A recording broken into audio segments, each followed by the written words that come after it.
Right, back live with you tonight on In Focus. The recent crime statistics by the Western Cape Community Safety Department paint a bleak picture. Reported cases of murder, rape, gang violence and robbery are high on the list. The province's police oversight and community safety MEC says he will convene an urgent meeting with stakeholders to see how best to crack the whip on criminal elements. For more on this worrying crime stats, we're joined now by MEC Reagen Allen. MEC, good evening and thank you very much for your time. You called an urgent meeting following the release of these numbers, and we'll look at them in just a moment. But your key observation is that since at least 2012 up until now, we have not kept up as far as staffing requirements at police stations across the country. But you tell me how the situation affects you there in the Western Cape in particular, where we are sitting right now. You're saying we are 90,000 officers short of what we should be having. How do you come to those numbers? Thank you so much for this particular opportunity to engage. And I do want to echo the sentiment that you have said. Our crime stats paints an extremely grim picture, but it also affords us an opportunity to engage our relevant stakeholders. But if we consider that in 2012, we had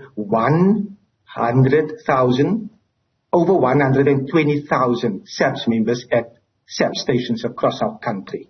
We currently only have 105,000. So we have less officers now than what we had 10 years ago. But the ideal amount that we should have is close to 200,000. So I have an estimation that it is ultimately 20 years behind in terms of resourcing. I think you would be aware, and listeners would be aware, that even in this week, the minister in the presidency indicated that SAPS stations in the Western Cape is in a dire state. And that's a national competency. So we have seen when SAPS is under-resourced, when the stations is in a dire state, it makes it extremely difficult for our capable and dedicated officers to ultimately do their job. Yeah. They are doing the jobs of 3, 4, 5 people, which makes it extremely dangerous for them as well. But this particular quarter that we are dealing with and the crime stats affords us this particular opportunity to have this engagement. I was delighted to hear the president of our country state in his State of the Nation address that SAPS will now be using a data-led approach in order to deploy SAPS members. And that's exactly what we've been doing in the Western Cape for a number of years. And we will now continue to review that particular plan of action, because we have seen that where we have deployed our LEAP officers, we have seen successes, but it's a constant reviewing, it's constant developing the system so that we can ultimately curb gangsterism and crime. Yeah. What are the key factors to this? It's nationwide, but if you zoom in, particularly in the Western Cape province, the key factors behind this police shortage crisis? It has been a severe under-resourcing. It has been when budget has been cut. And I think in 2020, I was listening to the midterm budget policy statement, and in the 2020 midterm budget policy statement, funding was taken from SAPS, from the Department of Justice, from the NPA, and from education in order to bail out SAA. So we've consistently seen budgetary cuts from a national government, choices being made all the way in Pretoria that directly affects the Western Cape. That's why we are continually calling for a policy review, for devolution, so that SAPS can ultimately be managed closer to the people. So where choices can be made that affects the Western Cape here in the Western Cape and not all the way in Pretoria. But it has been budgetary cuts mainly, but even other departments, sadly, not playing their role. The Department of Correctional Services, in September, a parliamentary reply revealed that we have 29,000 parolees that the Department of Correctional Services have been unable to find. 29,000. Yeah. Of that 29,000 nationally, 21,000 is here in the Western Cape. Tasney van Wyk was brutally murdered by a gentleman, by a perpetrator, a guy that personifies evil, and he was out on parole twice. A SAPS officer last year in November was also brutally murdered by a person that was out on parole. So it's where national Departments like correctional services have been failing sadly. That's for the record. That's for any person to see, but also the under-resourcing from the South African Police Service. We are stepping up here in the Western Cape, putting budget aside for our leave officers, understanding that the law enforcement component is so important, but also looking at violence prevention. So, major budget cuts. But are you saying, because nationals would tell you that one of the key factors to the police recruitment crisis is, one, there is a high resignation rate and a high retirement rate, which in a sense it could be driven by a number of things, including the public image of law enforcement in the country, but also a drop in interest in policing. So are you saying if, for example, the Western Cape had the money to do it, there are candidates who are qualified to be who can qualify to be police, but who are also interested, who are knocking at your door saying we want to be a part of the police, and you would be able to bring them in and put boots on the ground? Most definitely, I am inundated even by former SAPS officers that have left the service wanting to return. I would basically nail it down, and based on what the comments that you have made, it's basically bad management. Bad management to the core. If we look here in the Western Cape, we have what we call, natural attrition, where people retire, where people then leave the force, etc. But our vacancy rate is more than 10%. So we've already seen when plans aren't put in place in order to mitigate natural attrition, it ultimately speaks to bad management. So we would ultimately want to ensure that the recruitment phases are done properly. When we hear scenarios, and it was all over the media as well, when there's corruption in that particular aspect with regards to the recruitment process. So we want to eliminate corruption.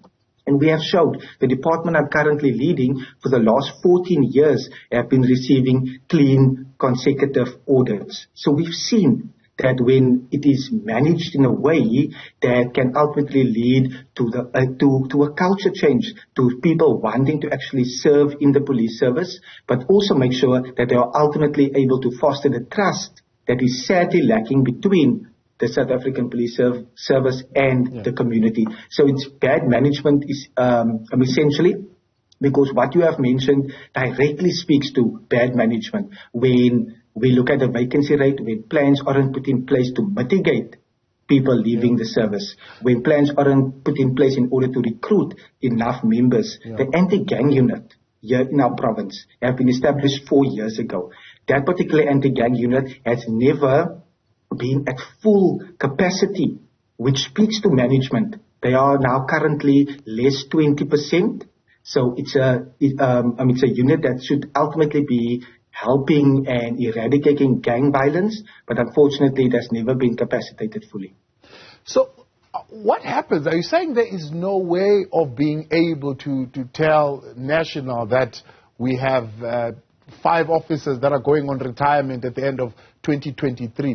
Please provide 5 more. And what is happening there? Broken telephone. Where are the lines being blocked?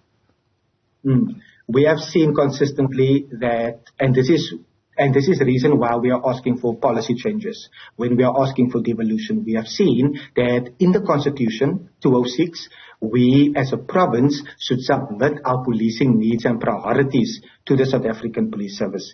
We've done that year on year. It's a constitutional obligation that we have, and we submit our policing needs and priorities. Our policing needs and priorities are already taken into account. I'm now in a stage where we are working strongly towards making sure that we can take this all the way to an intergovernmental dispute and for the courts to ultimately decide. I'm in this particular position now for the last 10 months.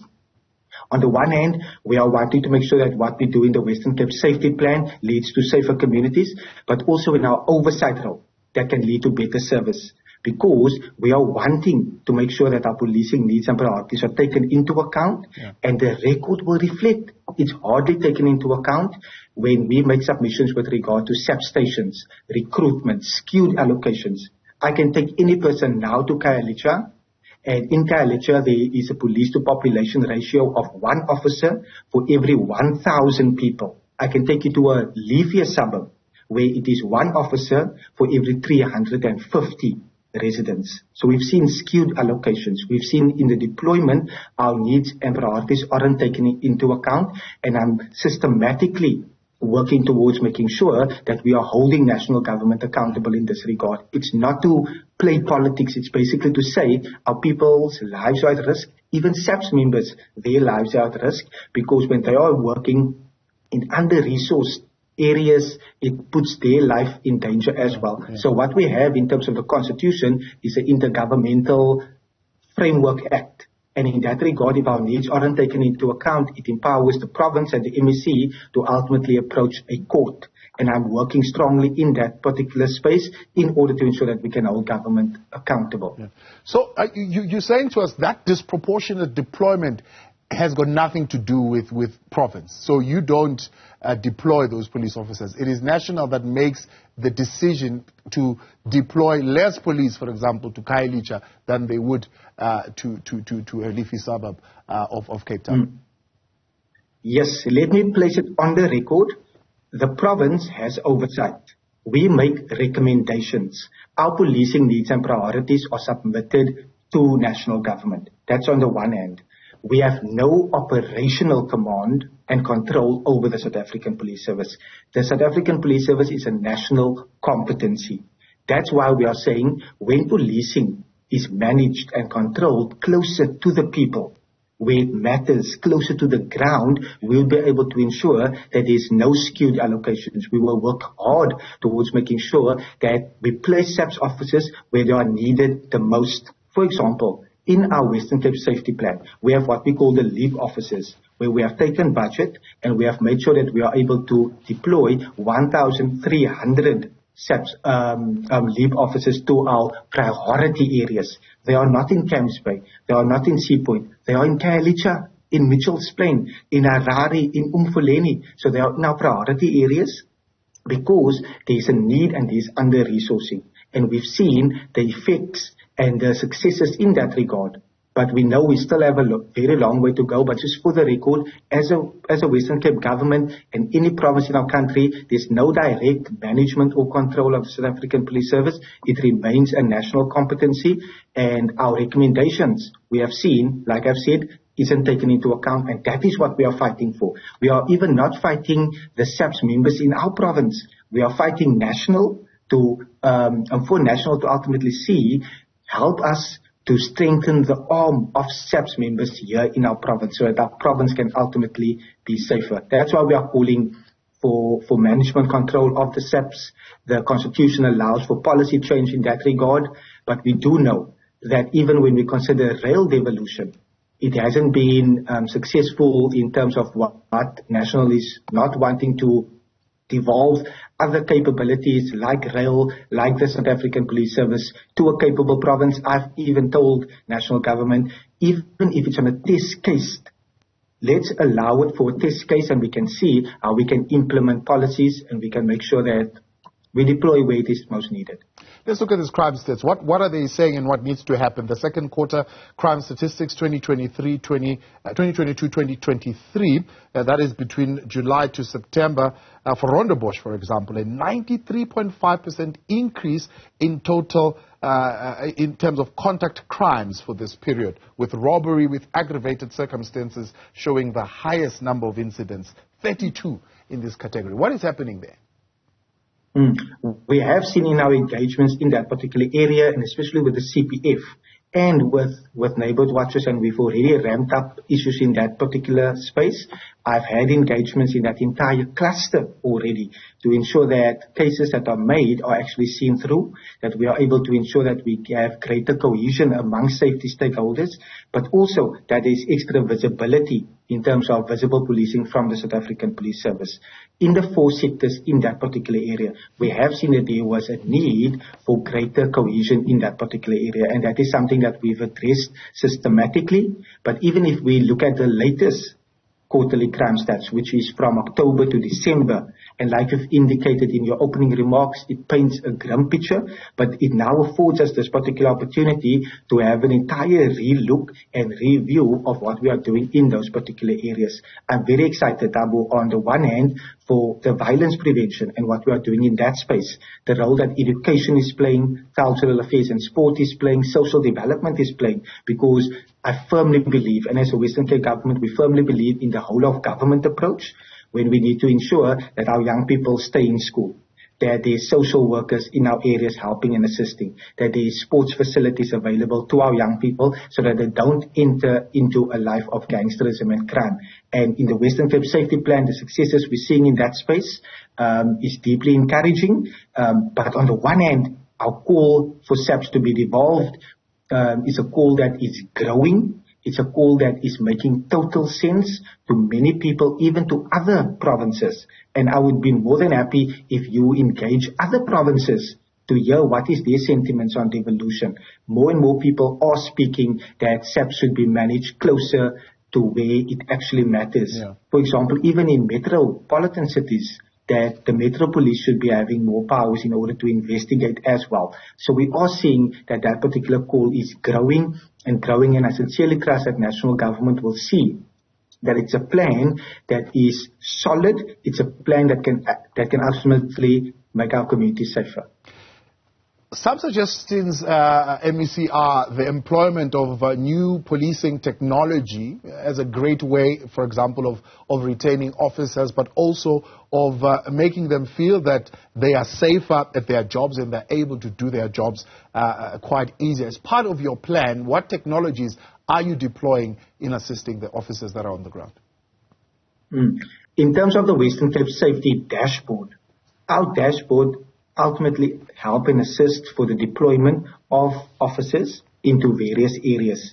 It is also has a GBV approach in order to combat what we have seen in the GBV space. That is also very alarming and concerning to me. We've also seen in terms of what the City of Cape Town is doing, and we have a payment transfer agreement with the City of Cape Town, and technology is used in that particular instance. For example, if there's a particular area and there's drone technology to help and assist, we can actually see that there is successes. I think many people will remember 8-year-old Abira who was kidnapped in October last year.